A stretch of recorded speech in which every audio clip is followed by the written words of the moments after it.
In this era, the role of social, environmental, and economic factors is observed to contribute significantly to the causation of disease.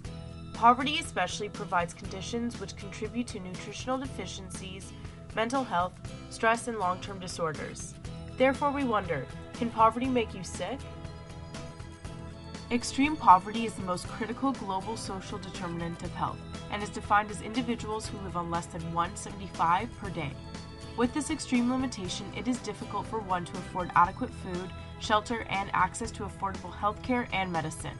More than 1 billion people in the world live in extreme poverty. Poverty leads to widespread preventable illnesses in thousands of Canadians, and even though high income can't guarantee good health, low income is almost always associated with poor health. Studies suggest that with $1,000 increases in income, there's a correlation to increases in health equity and generally less health-associated issues in individuals.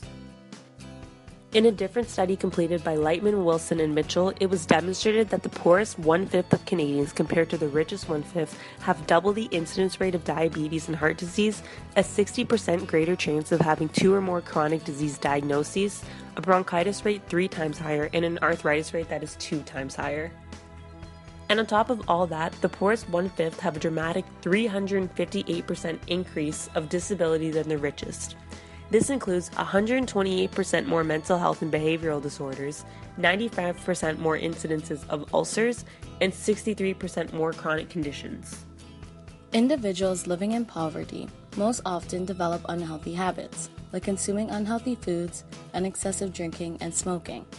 These individuals often live in poor neighborhoods and are more likely to suffer from heart attacks and have higher incidences of early death from cancer, depression, and in children, asthma. This is an example of a bar graph from a publication done by the Parliament of Canada, depicting poor health in the Canadian population. At a glance, we see the bottom quintile population are more likely to report healthcare issues at a much greater rate compared to the rest of the population. The publication also depicts that the lower quintile population has a higher incidence of chemical sensitivities, which possibly reflects the greater chemical exposure levels in the working class of Canada, whereas the top quintile population of Canada reports fewer weeks of feeling depressed compared to the lower quintile population. It also discussed that the upper and middle class population reported that approximately 15% did not have a regular family doctor, whereas approximately 20% of the lower quintile reported that they did not have a regular family doctor, despite their apparent greater healthcare needs. This allows for those living in poverty to continue living with illnesses, both mental and physical. Poverty is heavily influenced by economic factors. Typically, the labor market is regarded as the first line of defense against poverty, and so those excluded from the labor market are often at risk for poverty. A study conducted at the University of Toronto aimed to investigate the issue of the labor market exclusion and which populations here in Canada are most vulnerable.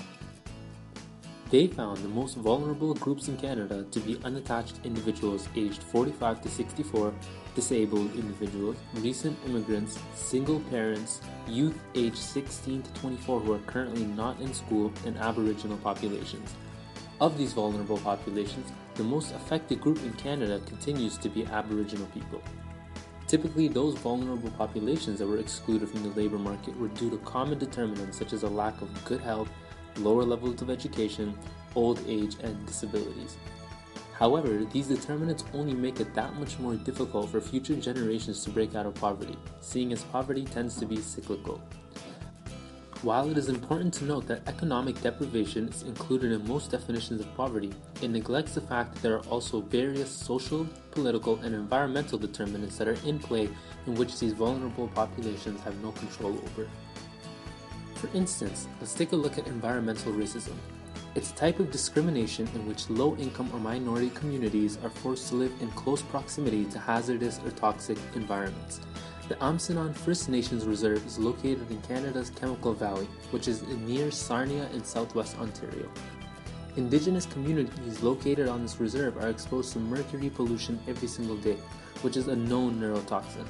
Approximately 40% of Canada's entire chemical industry are located in this region, releasing an average of 130,000 tons of toxic chemicals into the air. The consistent exposure to toxic chemicals such as mercury, benzene, and dioxin have made a significant impact on the health of the people in Amsterdam. In addition to this environmental determinant, another political aspect would be the problematic Indian Act created in 1876.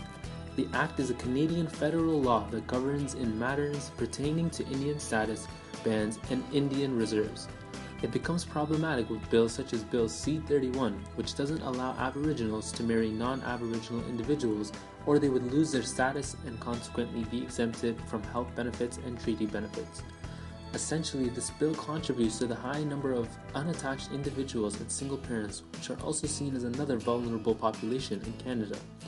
The cost of living can be too high for unattached individuals or single parents with lower socioeconomic statuses, which can ultimately result in them living in poverty. In 2013, the Canadian Medical Association conducted consultations Canada-wide, which focused on the social determinants of health. They concentrated specifically on household income, housing, early childhood development, and nutrition and food security. The Canadian Medical Association identified a large gap in average life expectancy between people living in impoverished neighborhoods compared to wealthy regions. The average life expectancy of a person residing in an impoverished neighborhood is 65.5 years, which is comparable to that of someone living in a third world country. Also, the research found that people living without a permanent address have a premature death rate that is 8 to 10 times greater than the average Canadian. On any given night, there are 30,000 homeless people in Canada. Gupta, McEwen, and DeWitt published an article in 2007 that focused on children living in poverty. They were able to identify numerous illnesses that were directly associated with living in poverty. Their research indicates that family income, or lack thereof, is a key determinant of healthy childhood development. The National Longitudinal Study of Children and Youth, NLSYC, found that children living in lower-income houses had higher rates of asthma. This is potentially linked to the fact that, according to Statistics Canada, people living in poverty experience higher rates of preterm labor and low birth weights. NLSCY also identified that children living in low-income households are more likely to be obese. According to the Centers for Disease Control and Prevention, there are many health effects related to obesity, such as coronary artery disease, stroke, type 2 diabetes, and poor quality of life.